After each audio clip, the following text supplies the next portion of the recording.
How guys? Now Suzuki speaking. I wanna make a narration after a while. It's about controversial issue. It's time for Japan to ban smartphone in schools. Global trends favor from free schools as Japan debates what action it will take. In October, Toyoake City in Aichi Prefecture introduced guidelines for children to limit use of their smartphone to 2 hours a day. This is entirely voluntary, with a zero enforcement mechanism and no penalties for non-compliance. Compare this to Hungary, which implemented a mandatory smartphone-free schools nationwide in September 2024. In France, students under 15 could not use smartphones in schools in 2018. South Korea passed legislation in August requiring the student to surrender smartphone to teachers during the entire school days. Japan is not entirely inactive, but they are studies of the problem, not solution to it. The research revealed the scale of the crisis.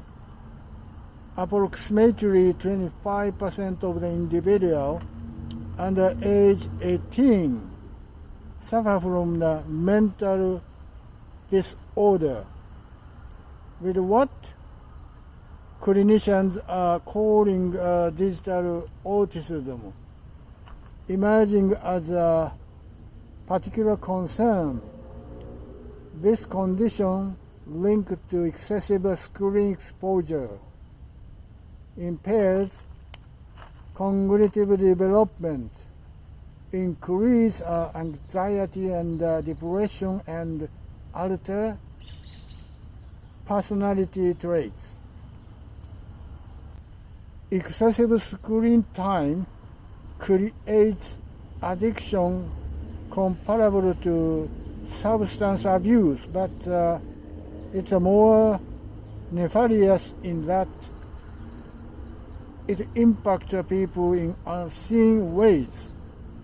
Unlike tobacco or alcohol, when children spend 40 to 50 hours a weekly on screens, this displays developmentally play, face-to-face social interaction, physical movement, and deep reading. While Japan has not nationally regarded the children's smartphone use yet, smartphone-related dangers extend beyond the screen themselves in Japan. The rise of the Yamibaito, dark part-time job, criminal recruitment targeting youth through social media has become a national crisis. Netherlands, Greece, Russia, Brazil, and Finland all passed national smartphone restrictions in schools during 2024 to 2025. Against this backdrop, Japan's approach appears increasingly isolated.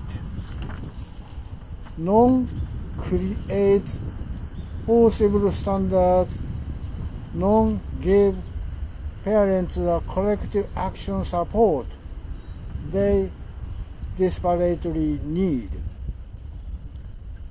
The resistance reflects a deeper post-war sensitivity to state interference in personal life, a legacy of Imperial Japan in which the then government was widely seen as controlling the personal life of its citizens. Many in Japanese academia and media remains wary of a government's mandate that could be seen as infringing on individual freedom, a fear rooted in the memories of the wartime authoritarianism. At the same time, Japan's strong cultural emphasis on collective consciousness often lead to informal conformity without formal enforcement.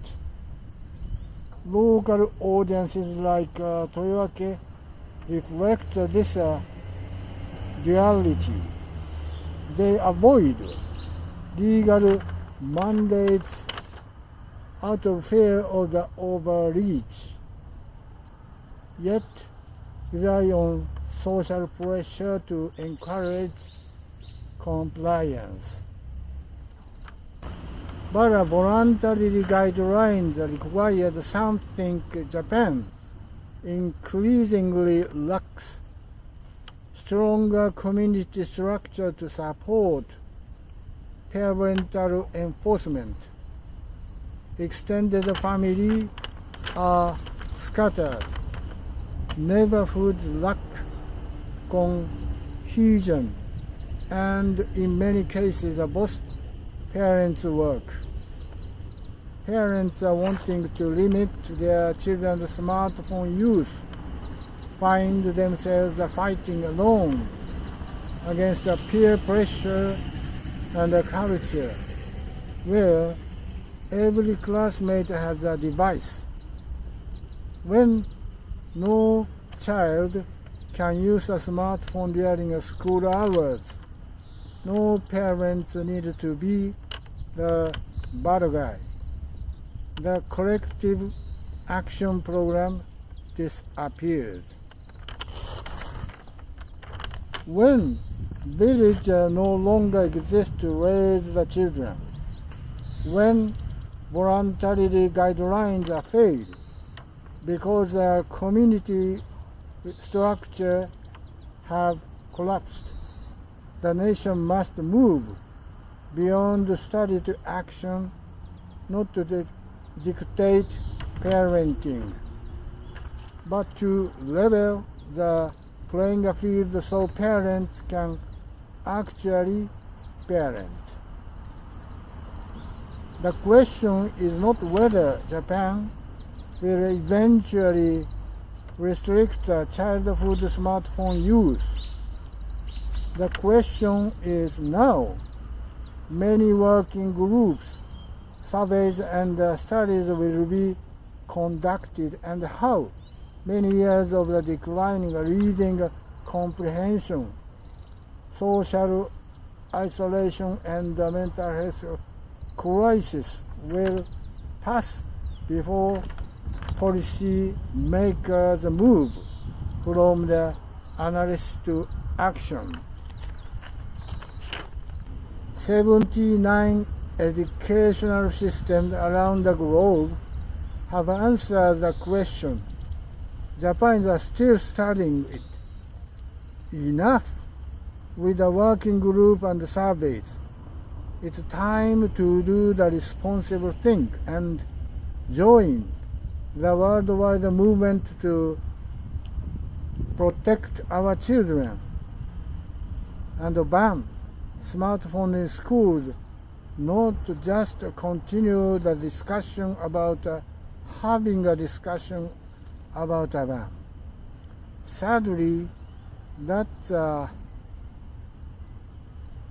scholastic trait of the decision-making process that permeates not only the smartphone question but many other challenges facing the contemporary Japan. Thank you very much for my narration. See you soon. Bye bye.